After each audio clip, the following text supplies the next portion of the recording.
Hello my guys, nawapenda sana. Huu ni muda wa kupanda nyanya. Tunapanda nyanya na kabla ya kupanda inabidi tuweke maji kwanza kwenye mitaro ili nyanya zipate kuna maji, maana hakuna mvua. Tunaanza na maji kwanza na wengine wanaendelea kupanda.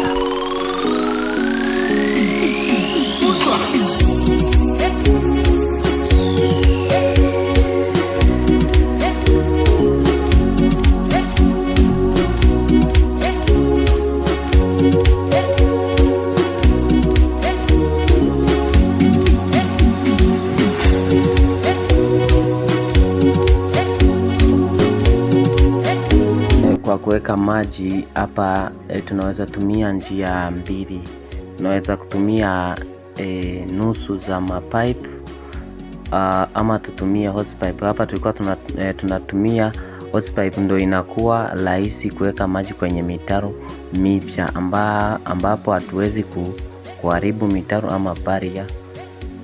Ndugu mtazamaji, usisahau kusubscribe Studio Mkulima Smart.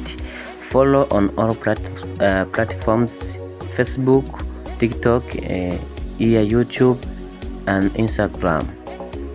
Tunavyoendelea kuweka maji na wengine wanafuata wakipanda nyanya. Unavyoona wanapanda nyanya